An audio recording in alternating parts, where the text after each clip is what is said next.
হাওড়ার বেলেলিয়াস রোডে অশান্তির ঘটনার 72 ঘন্টা পর হাওড়া গেলেন বিজেপির রাজ্য সভাপতি সুকান্ত মজুমদার। হাওড়া প্রশাসনের তরফে অশান্তির পর এলাকায় 144 ধারা জারি করা হয়েছে। এই দিন পুলিশ 144 ধারা জারি করা এলাকার বহু আগে বিজেপির রাজ্য সভাপতি সুকান্ত মজুমদারকে আটকে দেয় বলে অভিযোগ। তা নিয়ে পুলিশের সঙ্গে বচসায় জড়িয়ে পড়েন বিজেপির রাজ্য সভাপতি সুকান্ত মজুমদার।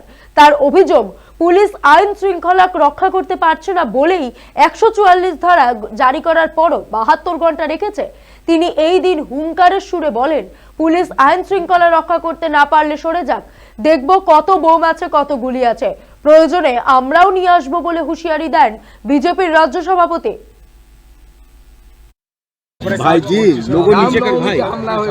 আমাদেরকে প্রোটেকশন দিতে না পারে তাহলে হিন্দুদেরকে নিজের ব্যবস্থা নিজে করতে হবে, তাছাড়া তো কোনো উপায় নেই।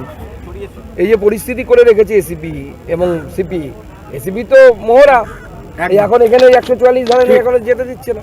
তারপরে 144 চলছে, মানে law and order not under the control of police. ঠিক, এটা নিজেরা অ্যাকসেপ্ট করছে।